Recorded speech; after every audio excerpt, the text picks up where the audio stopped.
আসসালামু আলাইকুম। Welcome back to my channel. Welcome to Nazmul English teaching home. সুপ্রিয় শিক্ষার্থী, আশা করি আপনারা সবাই ভালো আছেন, সুস্থ আছেন। আজকের এই ক্লাসে আমরা গ্রাফ চার্ট রাইটিং লেখার ফরম্যাট শিখব। এই অ্যাক্টিভ ফরম্যাটের মাধ্যমে কিভাবে আপনারা পাই চার্ট এবং গ্রাফ চার্ট লিখে আসবেন, এই ক্লাসের মাধ্যমে সেই বিষয়টি আপনাদের সামনে খুব পরিষ্কারভাবে এবং সহজভাবে উপস্থাপন করার চেষ্টা করব। আশা করি আপনাদের ভালো লাগবে। সুপ্রিয় শিক্ষার্থী, ক্লাসটা শুরু করার আগে আমি আপনাদেরকে আবারও স্মরণ করিয়ে দিচ্ছি, যদি এই চ্যানেলে আপনারা নতুন হয়ে থাকেন বা এখনও যদি সাবস্ক্রাইব না করে থাকেন তাহলে অবশ্যই সাবস্ক্রাইব করুন, যাতে আমার দেওয়া ভিডিওগুলো আপনারা সহজে পেয়ে যান। তাহলে আসুন কথা না বাড়িয়ে ক্লাসটা শুরু করা যাক। এখানে আমরা একটা পাই চার্ট দেখতে পাচ্ছি। সুপ্রিয় শিক্ষার্থী, এখানে একটি লক্ষ্য করুন, এখানে একটি পাই চার্ট দেওয়া রয়েছে। আপনাদের প্রদত্ত প্রশ্নপত্রে কিন্তু এভাবে একটি পাই চার্ট বা একটি গ্রাফ চার্ট দেওয়া থাকবে। এখানে আমরা দেখতে পাচ্ছি যে বিভিন্ন সাবজেক্টের পাশের হার দেখানো হয়েছে।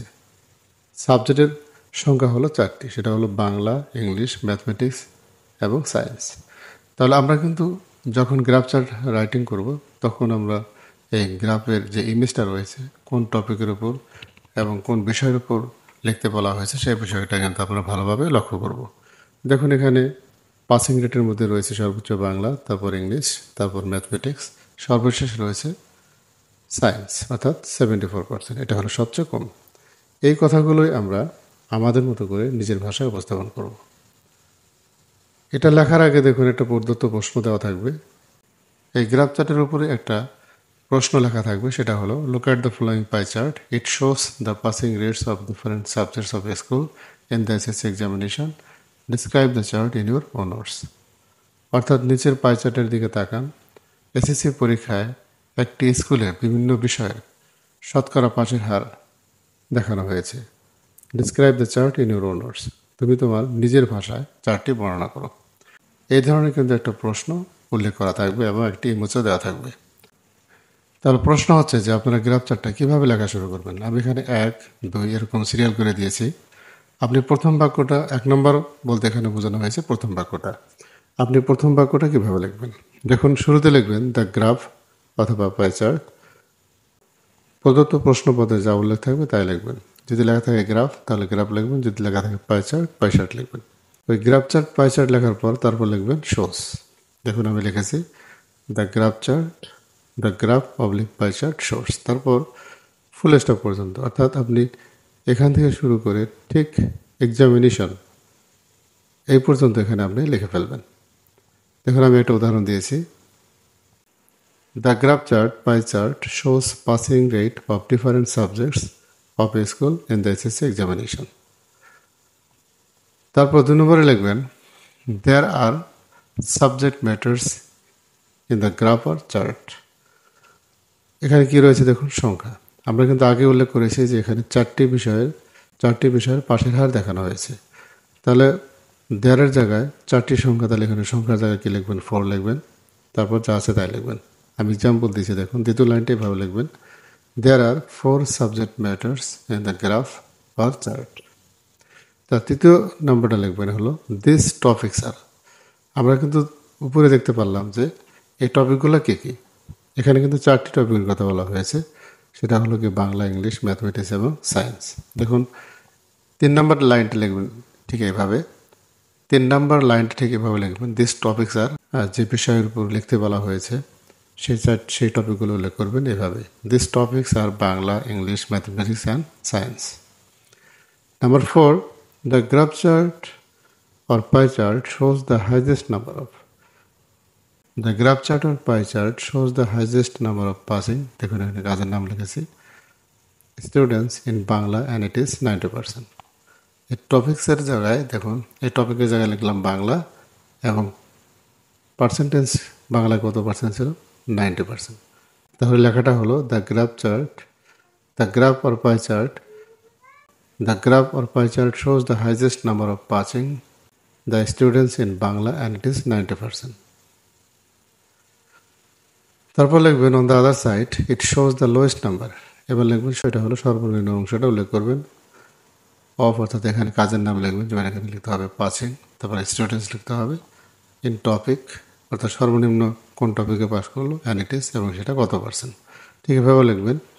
On the other side, it shows the lowest number of passing students in science. সর্বনিম্ন পাস করেছে হলো সায়েন্সে এবং এর পার্সেন্টেজ ছিল 70%। তাহলে লিখতে হবে অ্যান্ড ইট ইজ 70%। তারপর the difference between two topic is এত পার্সেন্ট, অর্থাৎ দুটি বিষয় যে পাস করলো সর্বোচ্চ সর্বনিম্ন, এই দুটি বিষয়ের মধ্যে আপনার কী করে দেবেন, মাইনাস করে দেবেন। মাইনাস করে দিয়ে যেটা হবে সেই পার্সেন্টেজটা এখানে লিখে দেবেন। দেখুন তাহলে প্রথমে ছিল 90% আর সর্বোচ্চ ছিল 90% আর সর্বনিম্ন হলো 74%। তাহলে যে ডিফারেন্সটা হবে, the difference between two topic is 16%। Minus করে দিয়ে পার্সেন্টটা হলো সেই পার্সেন্টেজটা এখানে লিখে দেবেন। Number 7, it is evident that students, peoples are very interested, অর্থাৎ যেহেতু টপিকের মধ্যে লেখা রয়েছে স্টুডেন্টস, তাহলে স্টুডেন্টস লিখবেন আর ভেরি ইন্টারেস্টেড ইন, কোন বিষয়ে তারা বেশি পাস করলো সে বিষয়টা লিখতে হবে। তাহলে আমরা দেখলাম এখানে সর্বোচ্চ ছিল হলো বাংলা, তাহলে এভাবে লিখবেন it is evident that the students are very interested in Bangla. তবে সেকেন্ড হাইয়েস্ট, তার পরবর্তী হাইয়েস্ট নাম্বার হলো কোনটা, ইজ ইংলিশ এবং এটি 7%, অর্থাৎ এখানে একটা দ্বিতীয় হাইয়েস্ট যেটা সেই টপিকটা এখানে লিখবেন, তারপর কত পার্সেন্ট সেটা লিখবেন। I think that they have given importance on it. দেখুন the second highest topic is English and it is 89%। I think that they have given importance on it.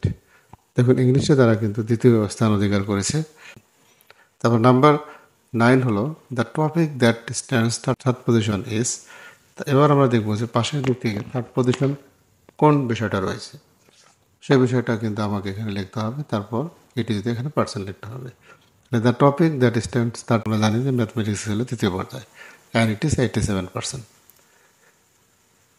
Next line লিখবেন ঠিক এভাবে, the next topic is and it is percent, অর্থাৎ সর্বশেষ যে টপিকটা সেটা হলো সায়েন্স অ্যান্ড ইট ইজ কত পার্সেন্ট সেটা লিখতে হবে। দেখুন তাহলে এখানে লিখতে হবে the next topic is science and it is 74%। এভাবে কিন্তু আপনাকে লিখতে হবে। তারপর if you make a list analysing the graph or chart, the list goes like, অর্থাৎ কোন টপিকগুলো প্রথম, কোন টপিকটি প্রথম, কোন টপিকটি দ্বিতীয়, তৃতীয়, চতুর্থ, পঞ্চম, ষষ্ঠ, এভাবে একটা তালিকা করবেন। এখানে এক্সাম্পলটা দেখুন, if we make a list analyzing the graph or chart in the list goes like this, সেটা হবে কি পাশে হলো সর্বোচ্চ Bangla, English, mathematics and science. তারপর লিখবেন last line, Das the graph or chart very clearly shows that, এখানে কোশ্চেন থেকে বিষয় in this 4 or 5 subject matters, তাহলে the graph chart shows very, এখানে সাবজেক্ট লিখতে হবে এবং কোন বিষয়ে তারা পাস করলো কত পার্সেন্ট সেই বিষয়টা এখানে উল্লেখ করতে হবে। ঠিক এভাবে লিখবেন, Das the pie chart very clearly shows the percentage of students passing in this 4 subject matters. শিক্ষার্থী, যদি এই ক্লাসটি আপনাদের ভালো লেগে থাকে তাহলে অবশ্যই লাইক, কমেন্ট, শেয়ার করবেন, আমার এই চ্যানেলটি সাবস্ক্রাইব করবেন। সবাই ভালো থাকবেন। আসসালামু আলাইকুম।